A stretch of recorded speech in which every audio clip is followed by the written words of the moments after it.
With the recent reveal of Ultra Super Saiyan Goku and Ultra Frieza, the Dragon Ball Legends 7th anniversary is sadly coming to a close. And today, we're going to talk about the good, the bad, and my overall thoughts on the celebration. So let's not waste any time. Alright, so starting with part 1, I think that part 1 of the celebration was underwhelming. And you guys might feel the same way, I don't know if you do, but it was just, there were no new mechanics, it was just 2 LF transforming units, and they weren't that cool except for, oh, okay, so LF MUI Goku was pretty cool in my opinion. He had like the dodge and stuff that, you know, all the UI Gokus have, and his transforming animation, it was new to the game. So I thought that was pretty cool, but I feel like MUI Goku should have been an Ultra. But on Vegeta's banner was kind of mid. Like, Cabba was like the 1% sparking, he was like whatever. And Vegeta, he was just kind of underwhelming. Like, his LF was just Final Explosion, and we already have a Final Explosion LF. And his transformation was kind of, you know, it was just like the yellow Super Saiyan Blue Evolution. Vegeta's looked like his green card. And the hypest part about that, about part 1, I think, was the Kale and Caulifla. They had cool animations, their models were cool. And I think they were the best part of the part 1. But yeah, part 1 was kind of mid. There were no new mechanics or anything like that. So yeah, part 1 was kind of like a shaky start to the celebration. But part 2 is what we'll talk about next. Part 2, I think it was the best part 2 of any celebration in Dragon Ball Legends history. And so I started playing in the 4th anniversary, and out of all my few years of playing this game, that part 2 was the best. They added the ground battles. They added like the overcharging stuff. They added the overdrive attack. It was like a new rising rush or whatever. And that really changed the game forever, really. Like, I know the new players had to have been really upset because like they just started learning how to play the game and now they gotta relearn how to play the game again. So, and it was fresh. It was something fresh, you know. Like, the game's gameplay was getting kind of you know, repetitive. You know, playing it for 7 years. And they finally added something new so you can like relearn how to play the game, and that was cool to do. That was really fun. And also the units that they added, they were hype. They were like, people were like, oh, it's not a fusion, it's not a fusion, it's not hype. But that Goku and Vegeta, they were cool. Vegeta, he was alright. I got Vegeta, but Vegeta was kind of mid. The hype was Goku. But Goku, he had his transformation into Kaioken, and Vegeta had his revival into Vegeta again. But the only thing about that, I'm losing my train of thought. But Nappa and Tien, the 1% sparkings, that's where I think the second part 2 shined. Besides, like, you know, the ground battles and stuff, were their 1% sparkings. Nappa had a whole new mechanic where you can like add new play units into the I'm trying to think about how to word it. He added new units into the match that where it wasn't a revival or a comeback or a switch or anything. His green card helps him to like add a Cyberman. That was crazy. That was crazy hype. And Tien, he had his he was I don't know if he was the first tag switch. No, Future Gohan and Trunks. They were the first. They were tag switching and they could revive. But that was really cool for Tien. But he had the comeback with Chaozu grabbing onto the opponent and blowing up, and then like Tien getting to fight on. That was sick. And Goku's transformation was, of course, was cool, and Goku's LF was cool for Kaioken. But Vegeta was the only like downside. Vegeta was kind of, I don't know, Vegeta's reveal was just underwhelming. Like, I feel like if they had him go grade 8 or something, that would have been sick.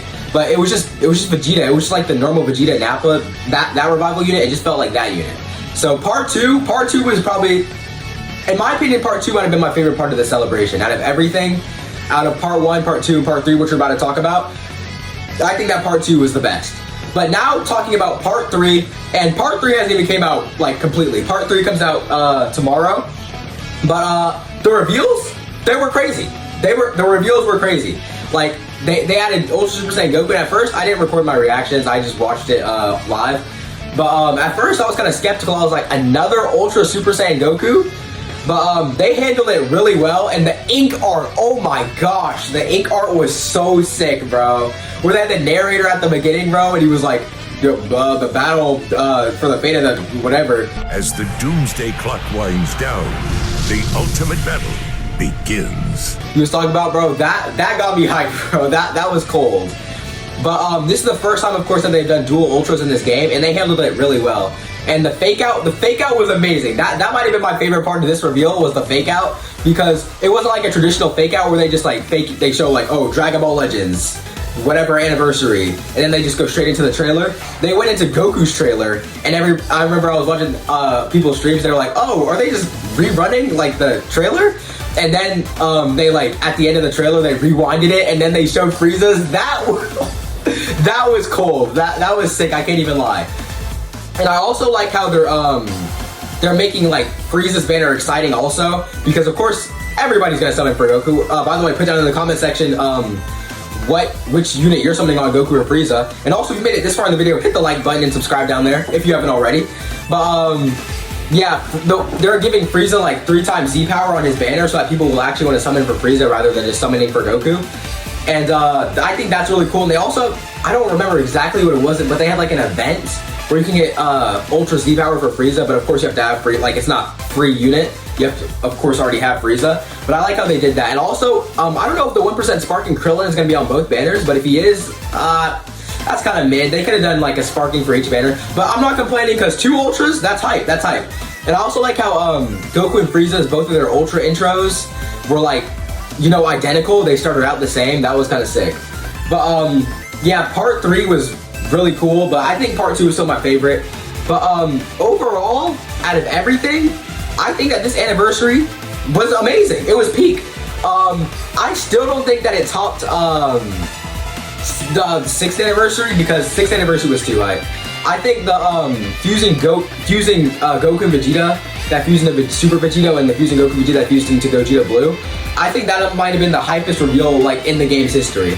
Like they started with the Goku and Vegeta, and then like they showed like the gauge. That was sick. I think that might have been my best reveal. I mean, my favorite reveal out of this entire game's history.